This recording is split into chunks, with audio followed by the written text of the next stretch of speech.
Welcome back to your channel Tripitak. हम लोग शुरू करने जा रहे हैं वही जो हम लोग कल पढ़ा के गए थे। देखिएगा यहाँ पे जो चल रहा है वो है बिहार स्पेशल सीरीज। और यहाँ पे क्या क्या चल रहा है तो आपको पता होगा अगर आप इस चैनल को रेगुलर विजिट कर रहे होंगे। तो एनसीईआरटी सीरीज और लूसेंट मॉडल यानी वनडे एग्जाम के लिए एसएसटी का सीरीज।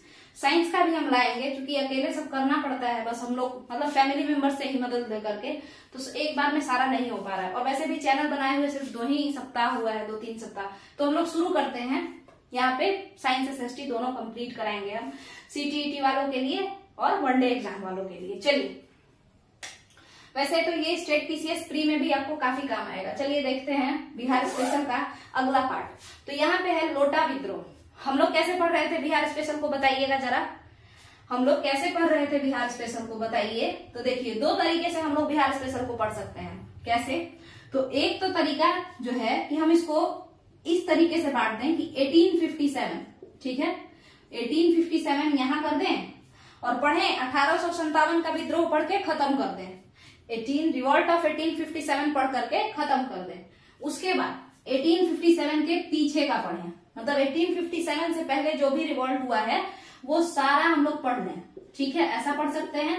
और फिर 1857 के बाद जितने भी रिवॉल्ट हुए हैं, all the revolts after the 1857, उसको हम लोग पढ़ लें, ऐसा कर सकते हैं। मगर इससे भी एक ज्यादा अच्छा उपाय क्या है, मतलब मेरे हिसाब से, अगर आप लोग को ऐसा लगे तो आप लोग ऐसे पढ़िएगा। इससे ज्यादा अच्छा हमको लगता है कि चूंकि ये बिहार स्पेशल सीरीज है ना, तो बिहार को हम लोग ऐसे पढ़ लें, क्योंकि अब बिहार झारखंड अलग है ना। अब बिहार उतना बड़ा जो था तो झारखंड अलग हो गया, कुछ लगभग 45% हिस्सा लेकर के झारखंड अलग निकल गया बिहार से। तो देखिएगा बिहार इधर कर देंगे, झारखंड इधर कर देंगे, ठीक है। आप लोग को समझ में आ रहा है? बिहार झारखंड इधर कर देंगे और यही चीज वहां पे लिखा हुआ है। तो यहाँ पे डेट लिखेंगे, यहाँ पे क्या लिखेंगे? डेट। इधर बिहार, इधर झारखंड। तो शुरू करते हैं। सबसे पहले डेट डालते हैं 1856। पहला जो हम समझाने वाले हैं वो 1856 में हुआ एक विद्रोह है, एक रिवॉल्ट है जो 1856 में हुआ था, उसी के बारे में हम समझाने जा रहे हैं। पूरा का पूरा बिहार झारखंड एकदम मतलब जुनून में था एकदम, ठीक है। अब देखिएगा तो क्या क्या हुआ। इधर बिहार की ओर मुजफ्फरपुर में हुआ क्या कि कैदी लोग जो थे ना, बिहार के मुजफ्फरपुर में जो कैदी थे, बिहार के मुजफ्फरपुर कहाँ है? दरभंगा ये सब के आसपास आपको मुजफ्फरपुर दिखेगा। और बेसिकली अगर हम बताएं तो ये पटना के ऊपर पड़ेगा हाजीपुर यानी वैशाली, और वैशाली के ऊपर मुजफ्फरपुर। पटना से सीधे जाइएगा नॉर्थ में सीधे तो वैशाली के बाद मुजफ्फरपुर। अब आप लोग इसको कैसे समझेंगे तो उसके लिए आपको बिहार का मैप हमेशा देखना होगा, देखते देखते याद हो जाता है। चलिए आगे समझते हैं। तो ये मुजफ्फरपुर में लोटा विद्रोह हुआ। कब हुआ? लोटा रिवॉल्ट कह सकते हैं इसको। ये कब हुआ? 1856 में हुआ। ये कैसा रिवॉल्ट था? तो बिहारियों का जो रिवॉल्ट था वो अजीबोगरीब सा नाम इसका रहता था। आप देखिएगा नंगी हड़ताल भी होगा एक बार छपरा में आगे चल के। छोड़िए इसको, यहाँ पे अभी समझिए लोटा विद्रोह को। हुआ क्या इसमें कि जेल में बहुत सारे कैदी बंद थे। कैदी किसके लिए? ब्रिटिश सरकार के लिए। फ्रीडम फाइटर किसके हुए? वो हम लोगों के, बिहार के फ्रीडम फाइटर्स। कुछ बिहार के फ्रीडम फाइटर्स बंद थे, ठीक है, जेल में। अब जब वो लोग जेल में बंद थे तो वहां पे क्या हुआ कि उनको पीतल का लोटा दिया जाता था। पीतल को इंग्लिश में क्या कहते हैं? तो ब्रास कहते हैं, ठीक है। पीतल को इंग्लिश में ब्रास कहते हैं। ये एक अलॉय है, ठीक है। आगे समझते हैं। तो इसके बाद अगर हम आपसे बात करें तो पीतल का लोटा पानी पीने के लिए, लोटा मतलब होता है ग्लास का बड़ा वर्जन। वो मतलब बिहारी अगर आप लोग होंगे तो आपको पता होगा लोटा क्या होता है। बड़ा सा ग्लास इस तरीके का, उसी से पानी पिया जाता है। तो लोटा दिया जाता था पीतल का, ठीक है। चलिए, अब ये लोटा को चेंज कर दिया गया, मिट्टी का बर्तन दिया जाने लगा। किसका? सोचिए, पीतल से सीधे मिट्टी पे पहुंचा दिया ये लोग। तो मिट्टी का बर्तन जब दिया जाने लगा, मिट्टी का घड़ा में पानी पियो, मिट्टी के उसमें बर्तन में खाना खाओ। तो ये जो यहाँ के कैदी थे, जो फ्रीडम फाइटर्स हमारे लिए, कैदी अंग्रेजों के लिए। तो जो कैदी थे ना वो लोग झगड़ा करना शुरू किए, रिवॉल्ट कर दिए। और वो लोग बोले कि भाई लोटा एक्सचेंज करो, पीतल वाला वापस ला के दो।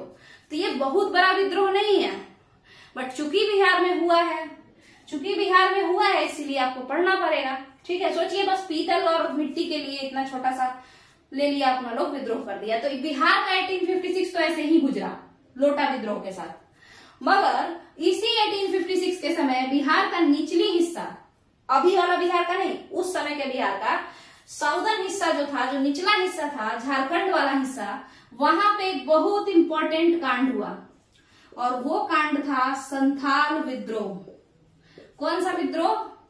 संथाल विद्रोह या संथाल रेबेलियन, या आप कह सकते हैं संथाल हुल। हुल भी उसको कहते हैं। हुल का मतलब क्या होता है? जैसे आप सुने होंगे कुछ लोग ज्यादा बदमाशी करता है तो लोग कहते हैं बहुत ज्यादा चूल मचा हुआ है तुमको, वैसे ही यहाँ पे हुल मतलब भी यही होता है, विद्रोह, है ना, बहुत ज्यादा झगड़ा मारपीट, तो वो हुल मतलब उपद्रव करना। ठीक है, चलिए आगे समझते हैं। तो संथाल विद्रोह कब हो रहा था? 1856 में। बिहार में जब लोटा विद्रोह हो रहा था, इधर संथाल विद्रोह हो रहा था। संथाल विद्रोह को जानने से पहले संथालियों के बारे में चार शब्द क्या है तो सुनिएगा ध्यान से। देखिए, आपको पता होगा एस्पिरेंट्स कि यहाँ पे जो संथाली थे ना, जो लोग संथाली थे उनको यहाँ पे हम लिखे हुए हैं, शायद आप लोग को ना दिखे तो हम इधर हो जाते हैं। देखिएगा, हम कह रहे हैं कि जो संथाली लोग थे ये पहले ब्रिटिशर्स के लिए क्या थे, इसको थोड़ा सा समझिए। जो राजमहल पहाड़ी है ना जिसपे ये लोग रहते हैं, एक तरीके से समझिए भागलपुर से वाला रीजन और नीचे वाला, ठीक है, तो वहां पे झारखंड और भागलपुर के मतलब भागलपुर कैसा है, भागलपुर दक्षिणी बिहार में है, तो उसके बाद जो है संथाली रीजन, संथाल परगना, ये सब देखने को आपको मिल जाएगा झारखंड में। तो पहले क्या हुआ ना कि राजमहल पहाड़ी पे कई लोग रहा करते थे, कोई जनजाति। अब चूंकि वो जनजाति पहाड़ पे रहता था इसीलिए उस पूरे के पूरे जनजाति का नाम पहाड़िया पड़ा। ठीक है, तो ये जो पहाड़िया जनजाति है ना, ये कैसे थे? तो ये हंटर गैदरर थे, ये कृषक नहीं थे, फार्मर्स नहीं थे, और ये लोग ना झूम कल्टीवेशन करते थे। पहाड़िया जनजाति, पहाड़िया ट्राइब्स झूम कल्टीवेशन करते थे, हंट करते थे, गैदरिंग करते थे, मगर ये फार्मिंग नहीं करते थे। घूमते फिरते बंजारा की तरह, नोमैड की तरह भर दिन घूमते फिरते रहते थे। इससे ब्रिटिशर्स को क्या हुआ? ब्रिटिशर्स को टैक्स नहीं मिल पा रहा था। मतलब कि किससे ले हम टैक्स? मान के चलिए हम किसी के घर पे गए, हम राजा हैं और हम किसी के घर पे गए और बोले कि चलो उससे आज टैक्स लेके आते हैं, पता चला वो अपना झोला झपड़ी लेके कहीं और चला गया, तो फिर कैसे हम ले पाएंगे? वो कहाँ गया, दिल्ली गया कि पटना में है कि कहाँ है, हम कहाँ से ढूंढेंगे? आप खुद समझिए। तो इससे किसको घाटा होगा? राजा को घाटा होगा, अगर उसके यहाँ के लोग हमेशा आते जाते रहेंगे तो ब्रिटिश एम्पायर को पहाड़िया लोगों के इस लक्षण से बहुत दिक्कत था। उनका जो ये एटीट्यूड था ना कि मतलब नोमैड वाला एटीट्यूड, सेटल्ड लाइफ वो लोग नहीं जीते थे, तो इससे बड़ा दिक्कत था। पहले तो वो लोग उनके साथ क्या किए, मार पिटाई चालू किए, झगड़ा चालू किए, बट वो लोग नहीं माने। पहाड़िया जो थे उनको ब्रिटिशर्स कह रहे थे कि तुम पहाड़ के जंगलों को साफ करो और वहां पे क्या करो, एग्रीकल्चर स्टार्ट करो। पहाड़िया बोले कि ये जंगल नहीं है, ये मेरे लिए क्या है, मतलब माँ समान है, हम लोग जंगल साफ नहीं करेंगे, एक भी पेड़ नहीं काटेंगे, कुछ भी नहीं करेंगे। तो पिटा पिटी करके उसके बाद पहाड़िया को ये लोग सोचा कि इन लोगों को नहीं सुधार सकते हैं, तो एक ऐसा सेम इन्हीं लोग के जैसा कोई ट्राइब पकड़ते हैं, कोई आदिवासी पकड़ते हैं। वो आदिवासी क्यों पकड़े? क्योंकि पहाड़िया बार बार इनको पीट करके ब्रिटिशर्स को जंगल में भाग जाते थे। अब ब्रिटिशर्स को जंगल का आइडिया था नहीं, बट कोई और जनजाति अगर होगा तो उसको तो पक्का आइडिया होगा। किस चीज का? जंगल का। तो अब ये लोग क्या किए कि जो ब्रिटिशर्स थे संथालियों को, संथाली कैसे थे, तो ये लोग कृषक थे। ये लोग ये लोग संथाली भी क्या करते थे, झूम कल्टीवेशन करते थे, मतलब फार्मिंग इनको आता था, मगर ये चाहते थे क्या करना, स्थिर से अपना एक बड़ा सा एरिया बना करके, एक अपना देश जैसा समझ लीजिए बना करके वहां पे रहना। ठीक है, ये इनके मन में था। क्यों हम ऐसा कह रहे हैं? क्योंकि एनसीईआरटी में लिखा है कि संथालियों का जितना भी पुराना कहानी, पुराना कविता, उन सब में यही लिखा रहता है कि वो लोग हमेशा ये डिजायर करते थे कि एक ऐसा शहर होगा, एक ऐसा गांव होगा या एक ऐसा देश होगा जो मेरा होगा, हम लोगों का होगा, जहां पे सिर्फ संथाली रहेंगे, सिर्फ आराम से रहेंगे, सभी लोग फलेंगे फूलेंगे, ऐसा उन लोगों का एक डिजायर था, ड्रीम था।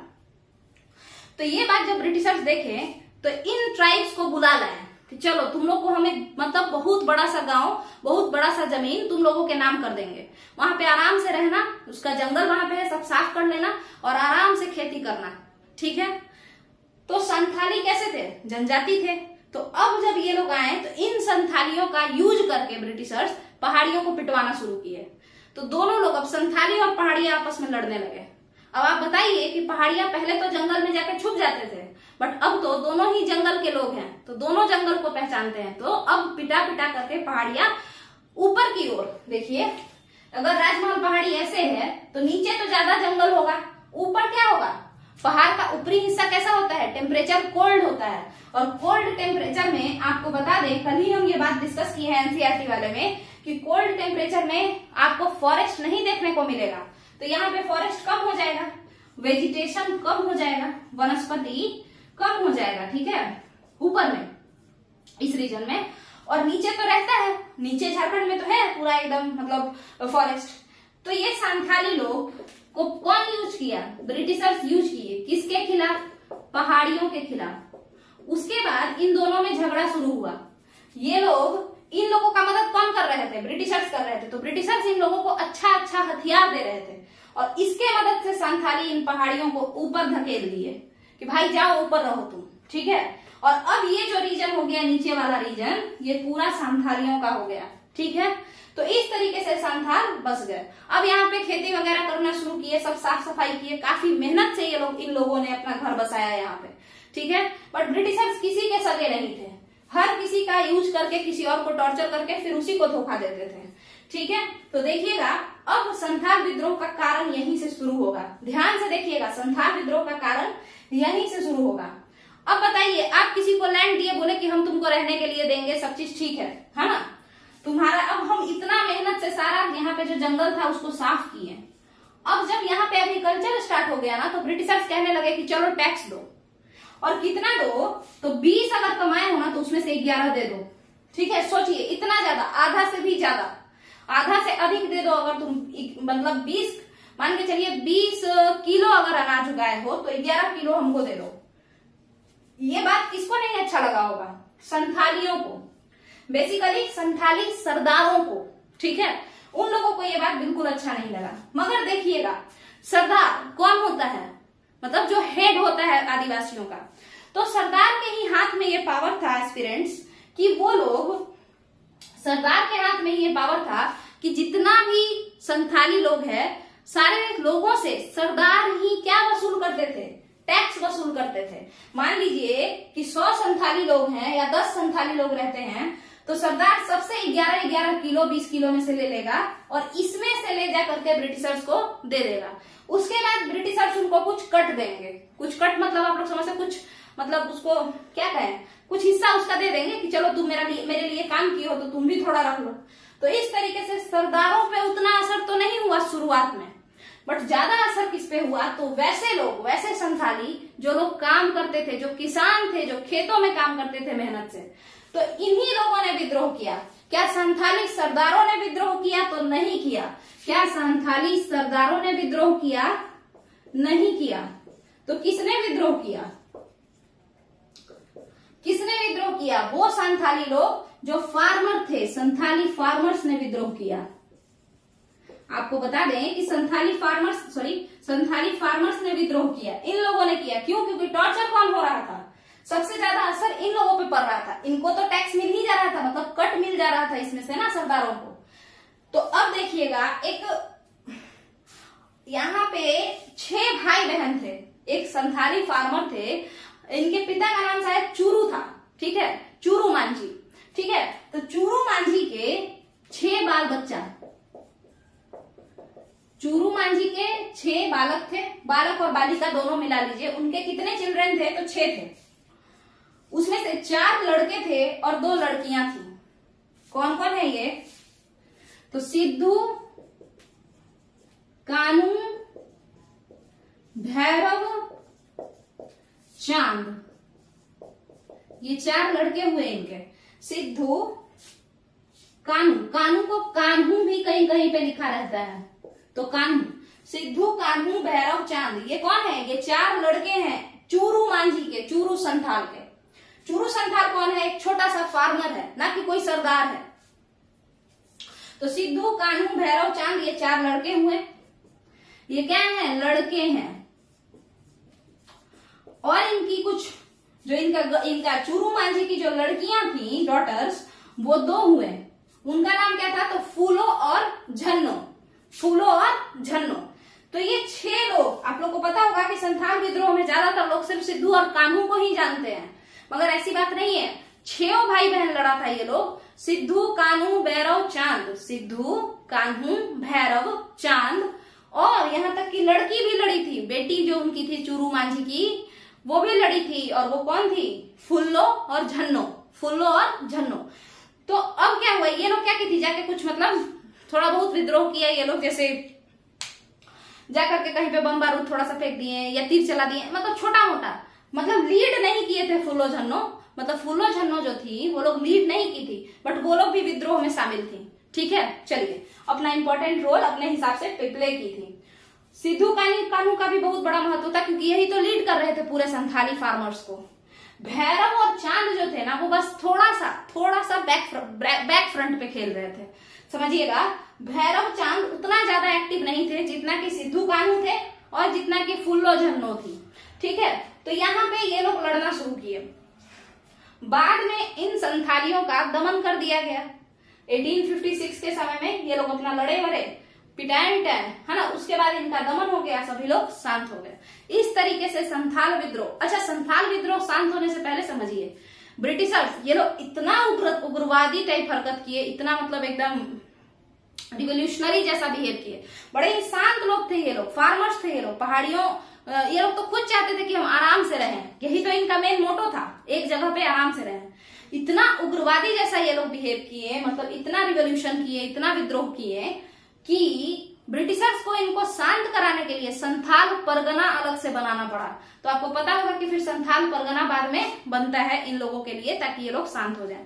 तो इस तरीके से कुछ कुछ रिलैक्सेशन और कुछ कुछ कंसेशन करके और लोग क्या कर दिया, मतलब समझौता वगैरह करके संथाल विद्रोह को खत्म किया गया। इस तरीके से आपका संथाल विद्रोह खत्म होता है। तो आप लोग क्या करेंगे, इसको लिखना चाहे तो लिख लीजिए, समझ में आया हो तो खुद से लिख लीजिएगा, है ना, और स्क्रीनशॉट लेना चाहे तो स्क्रीनशॉट ले लीजिए।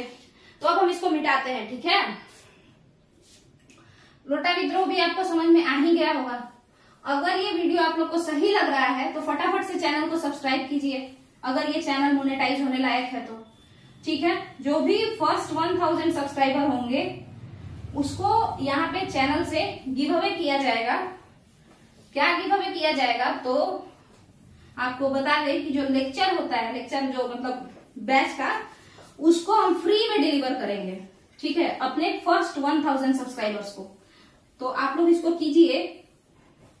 और क्योंकि वैसे भी हम सोच रहे हैं, क्योंकि लोग देख रहे हैं, तो हम सोच रहे हैं कि थोड़ा बहुत हम अलग से YouTube के अलावा एक ऐप बना करके उस पे स्टार्ट करें। क्योंकि यहाँ पे क्या होता है ना, बहुत सारा चैनल और काफी मतलब हर चीज का, एंटरटेनमेंट का भी होता है, एजुकेशन का भी होता है, तो YouTube पे उतना अच्छे से लोग कंसंट्रेट नहीं कर पाते हैं। तो शुरू करते हैं। अगर आपको वीडियो सही लग रहा हो तो लाइक कीजिए, शेयर कीजिए अपने फेसबुक, व्हाट्सएप वगैरह पे, और चैनल को जरूर सब्सक्राइब कीजिए। नीचे कमेंट में भी बताइए कि कैसा लगा, क्या क्या अच्छा था, क्या बुरा था, सब बताइए। चलिए शुरू करते हैं। तमार विद्रोह के बारे में समझते हैं। तमार विद्रोह की बात अगर हम करते हैं तो तमार विद्रोह में कुछ भी खास नहीं था। एक इंपॉर्टेंट बात बस यहाँ पे समझ लीजिए, जमींदारी पुलिस बल। कौन बल? जमींदारी पुलिस बल,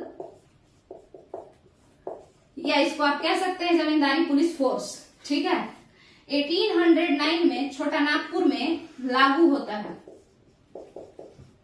इसका मतलब क्या हुआ, देखिएगा, इसका मतलब ध्यान से सुनिए।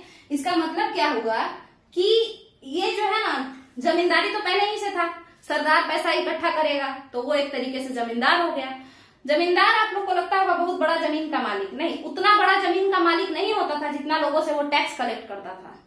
जमींदार मान के चलिए, समझिए जमींदार कौन होता था उसको देख लीजिए। देखिए, मान के चलिए कि मेरे पास 5 बीघा जमीन है। 5 बीघा मतलब होता है 1 बीघा में 20 कट्ठा, तो उस हिसाब से आप लोग सोच लीजिए। तो 5 बीघा जमीन है मेरे पास। अब मेरे किसी रिश्तेदार के पास, रिश्तेदार छोड़िए, पड़ोसी के पास 2 बीघा जमीन है, किसी के पास 7 बीघा जमीन है, तो ये जमींदार कहलाएगा। ठीक है, तो ये जमींदार कहलाया क्यों? इसके पास भी जमीन है, इसके पास भी जमीन है, बट ये जमींदार कहलाएगा। ठीक है, मगर जमींदार को सिर्फ अपना ही भूमि का टैक्स नहीं देना होता था, अपने ही लैंड का टैक्स नहीं देना होता था, इससे भी जाके मांगेगा कि तुम अपना वाला टैक्स दो, ये दे देगा, इसका भी टैक्स देगा, फिर इससे भी मांगेगा तुम भी दो, दोनों सबसे मांग मांग के, और ये 7 बीघा वाला जमींदार टैक्स जाकर के देगा। तो एक तरीके से ये क्या है, मेडिएटर भी तो है, उसको मध्यस्थ कहते हैं। मेडिएटर मतलब बीच वाला, बिचवान जो होता है वो, मतलब जो किसी, उसको अब क्या कहें हम, बिचवान ही समझ लीजिए, जो मेडिएट करता हो। ठीक है, चलिए तो यहाँ पे समझिएगा, तो यहाँ पे क्या होगा कि ये जमींदार क्या है, मेडिएटर है, किसके लिए, किसके बीच मध्यस्थता कर रहा है ये, तो छोटे जमींदार या छोटे किसान स्लैश बड़े किसान वर्सेज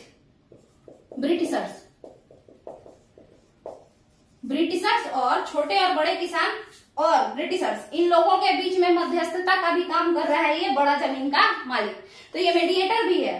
ठीक है, तो अब ये जो है ना, इन लोगों पे सुनिएगा, जब तमार विद्रोह हुआ ना, तो इन लोगों को अटैक किया गया, किन पे, इस बड़े वाले जमींदार पे, इस पे अटैक किया गया। ठीक है, क्यों, क्योंकि इन लोगों को लगा क्या, आदिवासियों को क्या लगा कि यही लोग आता है मांगने, उसको ये नहीं लगा कि ब्रिटिशर्स को देने जाता है, उन लोगों को लगा कि एक तो पहले ही से अमीर है और हम लोग को टॉर्चर करने अलग से आ जाता है, तो अटैक करना शुरू कर दिया ये, बाकी लोग अटैक करना शुरू कर दिया। तो अब इसीलिए यहाँ पे पुलिस फोर्स लगाया जाने लगा, पुलिस फोर्स कई सारे जगहों पे लगाया जाने लगा, छोटा नागपुर में कई सारे जगहों पे पुलिस फोर्स तैनात किया जाने लगा।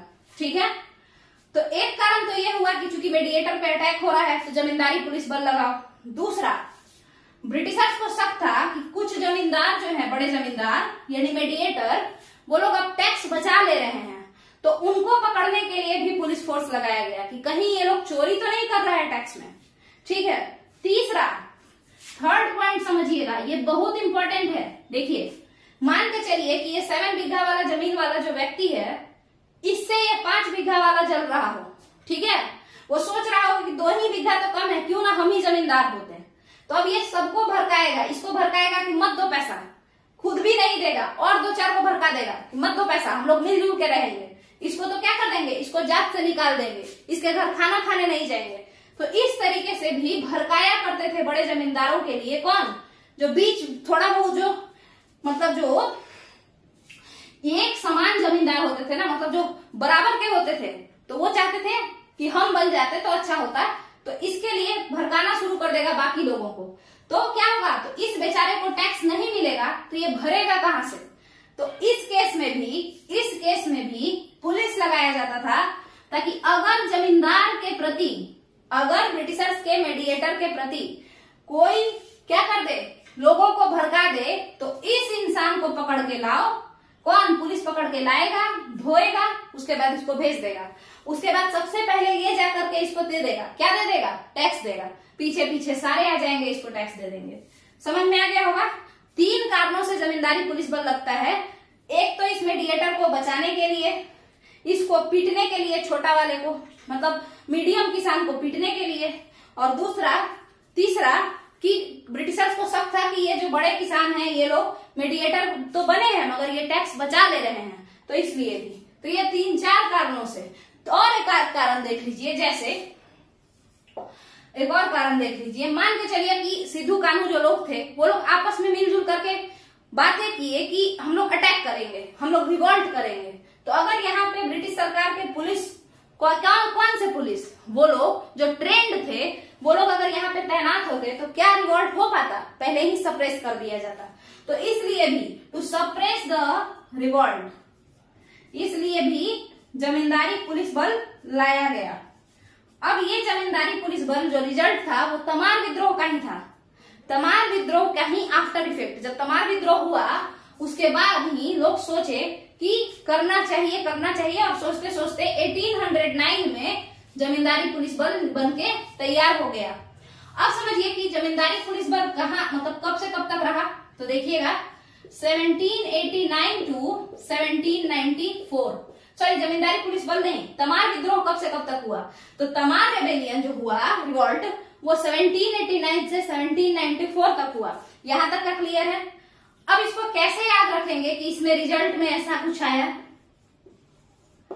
तो देखिए 1789 में फ्रेंच रिवॉल्यूशन भी हुआ था, तो फ्रेंच रिवॉल्यूशन में भी कुछ अच्छा बदलाव हुआ था क्या?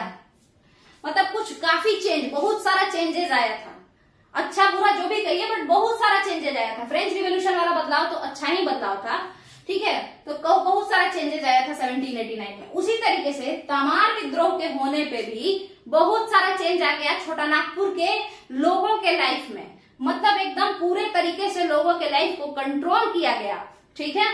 तो अब आपको समझ में आ गया होगा कि यहाँ पे क्या क्या चल रहा है। और भी देखिए 1794 1809 में ही क्यों आया जमींदारी पुलिस बल? क्योंकि देखिए 1789 के समय तक तो परमानेंट सेटलमेंट दमामी बंदोबस्त 1793 में आया है। 1789 में तो था ही नहीं कि कलेक्शन करना है और टैक्स लेना है, ये तो 1793 में आया है, तो उसके बाद का ही ये सब रिजल्ट है। तो आगे आप समझते हैं तमार विद्रोह, आप लोग समझ गए होंगे मेरे हिसाब से। तो आप लोग बताइए क्या आप लोग तमार विद्रोह समझ गए? तो यहाँ पे अब इसका स्क्रीनशॉट ले लीजिए, उसके बाद हम इसको मिटाएंगे, इच्छा है तो लिख लीजिए, और अगर कोई क्वेश्चन है तो आप लोग कमेंट में बता दीजिएगा, तो हम उसको क्या कर देंगे, बता देंगे कमेंट में, या फिर एक अलग से वीडियो बना करके भी समझा देंगे, ठीक है। अगर क्वेश्चन ज्यादा हुआ तो अलग से वीडियो बना करके भी समझा देंगे। चलिए इसको हम अब रब करते हैं, देखिएगा अगला जो कॉन्सेप्ट है, मतलब अगला जो टॉपिक है वो है चेरो विद्रोह, इसको समझते हैं।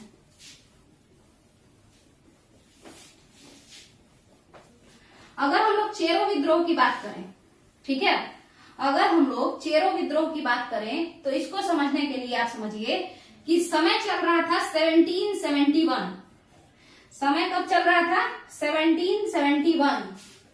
अब आप खुद ही बताइए, वारेन हेस्टिंग और 1771 का कुछ को रिलेट कर पा रहे हैं आप लोग? तो कीजिए उसको, आगे समझते हैं। अब वारेन हेस्टिंग के समय में ये सब थोड़ा बहुत चेंजेस आपको देखने को मिलेगा। समय चल रहा था 1771, ठीक है। इस समय एक पलामू के राजा थे, ठीक है। पलामू क्या है? तो डिस्ट्रिक्ट है झारखंड में, ठीक है। जो लोग झारखंड के होंगे और बिहार के भी, उनको भी पता ही होगा। तो पलामू जो है ना, वहां पे एक राजा रहते थे, 1771 का बात है, राजा थे वहां के, नाम था उनका छत्रपति राय। नाम क्या था उनका? छत्रपति राय। छत्रपति राय जो थे वो किंग थे पलामू के। 1771 में अंग्रेजों का नजर पड़ता है पलामू फोर्ट पे। पलामू फोर्ट मतलब पलामू के, मतलब वहां पे जो भी उस पलामू का फोर्टिफिकेशन हुआ था चारों तरफ से, फिर उसमें बंदूक रखने के लिए जगह बनाया हुआ होगा। तो इस पे अंग्रेजों को लगा कि क्यों ना हम लोग इस पलामू फोर्ट को हड़प लें। किससे हड़प ले भाई? तो जिसका है उससे हड़प ले, छत्रपति राय से हड़प ले। तो 1771 में छत्रपति राय बोले, अंग्रेज बोले इनसे कि दे दीजिए। तो छत्रपति राय बोले नहीं, हम नहीं देंगे अपना जो पलामू फोर्ट है वो। तब छत्रपति राय को अंग्रेज बहुत पीटे और इनको मार दिए, ठीक है। तो अब छत्रपति राय का जो चैप्टर है वो क्लोज हो जाता है। छत्रपति राय के एक छोटे बच्चे, मतलब नाबालिग 18 से नीचे के बच्चे, चूड़ामन राय।